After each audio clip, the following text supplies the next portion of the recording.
सुप्रभात प्यारे बच्चों। पिछले वीडियो में हम लोगों ने छठी कक्षा के प्रारंभिक संस्कृत में लिंग, पुरुष तथा वचन पर चर्चा की थी। आइए इस प्रारंभिक संस्कृत के पार्ट 2 में हम लोग धातु पर चर्चा करते हैं। तो आइए धातु किसे कहते हैं इस पर चर्चा करते हैं। प्रश्न है, धातु किसे कहते हैं? धातु अर्थात वर्ब, जिसे क्रिया भी बोलते हैं। जैसे यहाँ पे पढ़ना, पकाना, घूमना, ये सब क्रियाएं हैं। ये हिंदी में अर्थ है। इसी को हम संस्कृत में क्या कहते हैं? धातु। जैसे पढ़ना में मूल जो रूप है वो है पठ, पकाने में मूल रूप है पच, घूमना में मूल रूप है भ्रम, लिखना में मूल रूप है लिख। तो ये जो पठ, पच, भ्रम, लिख, ये सब के सब धातु कहलाते हैं। आप इसको इंग्लिश में वर्ब बोलते हैं। जैसे रीड, ईट, कुक, ये सब आपके वर्ब हैं। तो यही हम संस्कृत में पठ, पच, भ्रम, लिख, अस, भू, पा, नी ऐसे कहते हैं इनको। तो ये सब आपको याद होना चाहिए। पठ मतलब पढ़ना, पच मतलब पकाना, भ्रम मतलब घूमना, लिख मतलब लिखना, अस होना, भू का मतलब भी होना किंतु भू को भव हो जाएगा, पा का मतलब पीना, इसको पी भी बोलते हैं, और नी का मतलब लेना, नी को नया भी बोलते हैं। पथ गिरना, चल चलना, खाद खाना, हंस हंसना, धाव दौड़ना, गम को गच हो जाता है उसका मतलब जाना, नम दो मीनिंग होते हैं, झुकना भी और नमस्ते करना, और क्री का मतलब करना। तो ये जो धातु है संस्कृत में, ये धातु लगभग 2000 हैं, 2000 है। किंतु आपकी ये छठी कक्षा है, संस्कृत की सबसे पहली कक्षा है, इसीलिए हम यहाँ पे कुछ महत्वपूर्ण धातुओं पर ही चर्चा करेंगे जो मैंने इस वीडियो में आपको यहाँ पे दिखाया है। तो आइए आगे देखते हैं। धातु के संक्षिप्त रूप, संक्षिप्त मतलब शॉर्ट रूप, ठीक है। पहले भी हमने पढ़ा था, पुरुष 3 होते हैं, प्रथम पुरुष, मध्यम पुरुष, उत्तम पुरुष। वचन भी 3 होते हैं, एकवचनम, द्विवचनम, बहुवचनम। इसके बाद ये जो मैंने यहाँ पे 9 शब्द लिखे हैं, अति, अतः, अंति, असि, अथः, अथ, आमि, आवह, आमह, ये जो 9 शब्द हैं, इन्हीं 9 शब्दों को धातु के संक्षिप्त रूप या शॉर्ट रूप या फिर प्रत्यय भी कहते हैं, ठीक है। ये 9 शब्दों को क्या कहते हैं? धातु के संक्षिप्त रूप या फिर प्रत्यय भी कहते हैं। अब देखिए, ये जो 9 के 9 शब्द है, ये 9 शब्द आपको अच्छी तरह से याद होना चाहिए। तब हम धातुओं के रूप जो है ना बना सकते हैं, रूप लिख सकते हैं। कोई भी धातु होगा तो ये सब हमें ये सारे रूप याद होंगे तो हम उस धातु का रूप चला लेंगे। जैसे हमने पढ़ा था मूल धातु पठ। अब पठ प्लस अति, यहाँ से जब हम अति ले लेंगे तो ये पठ में ठ हलंत है, तो हलन ठ में जब अ मिल जाएगा तो ठ पूरा हो जाएगा और ती बचा तो पठती। अब पठती का मीनिंग क्या हो गया? पढ़ता है या फिर पढ़ रहा है, ठीक है। इसी प्रकार चल, ल में हलंत है, हलंत ल में अ मिल जाएगा तो हो जाएगा चलती, शब्द बन जाएगा चलती। तो इसका मतलब होगा चलता है, चल रहा है, दोनों मीनिंग हो सकते हैं।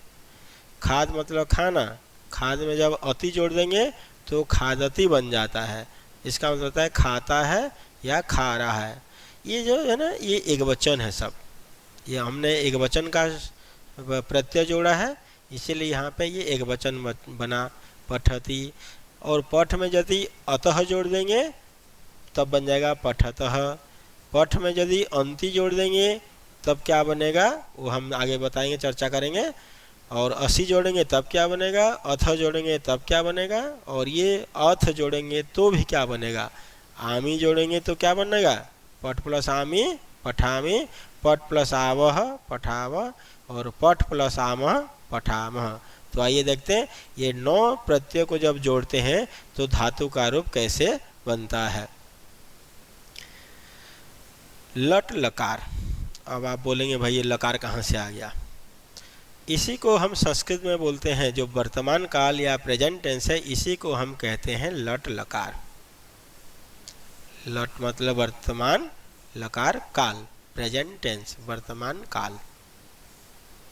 तो ऐसे ही संस्कृत में 10 लकार होते हैं, किंतु आप लोगों की छठी कक्षा है तो इसमें हम सिर्फ लट और लिट लकार के बारे में चर्चा करेंगे। तो लट लकार मतलब प्रेजेंट टेंस वर्तमान काल, ये पठ धातु है पढ़ना। अब वही जो अति अतः अंति मैंने जो पहले चर्चा किया वही सब जोड़ करके इसमें जो ना ये शब्द बना दिए हैं। अर्थात पठ में अति जोड़ गया पठति, पठ में अतः जोड़ गया पठतः, पठ में अंति जोड़ेगा तो पठंती, पठ में असी जोड़ जाएगा पठसी, पठ में अथ जोड़ देंगे तो पठथ, और अथ जोड़ेंगे तो पठथ। आमी जोड़ दिया तो पठामी, आवह जोड़ देंगे तो पठावह, और आमह जोड़ेंगे तो पठामह।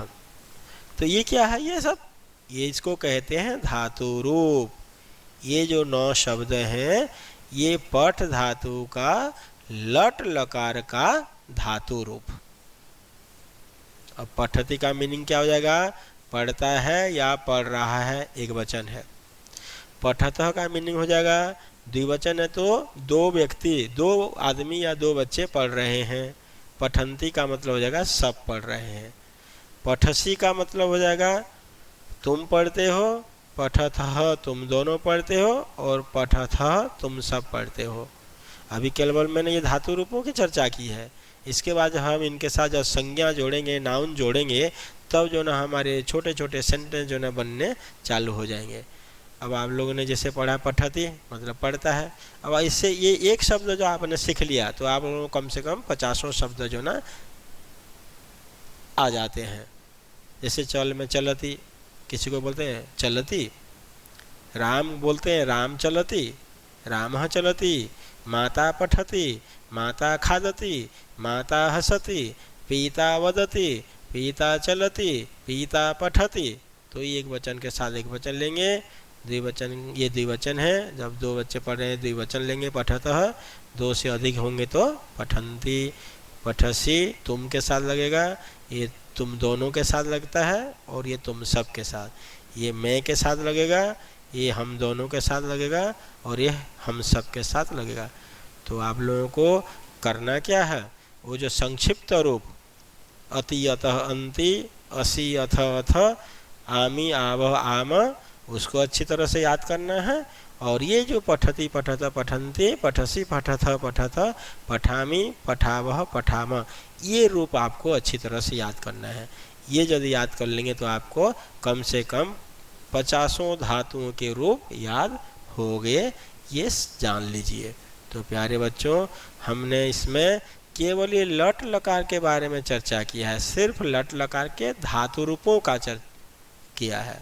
ठीक है, अगर आप लोगों को मेरा ये वीडियो यदि समझ में आया और अच्छा लगा तो इसको लाइक कीजिए, शेयर कीजिए और सब्सक्राइब जरूर करिए, जिससे कि आपको आगे के वीडियो भी समय समय पर मिलते रहें। थैंक यू, धन्यवाद। जय तो भारतम, जय तो संस्कृतम।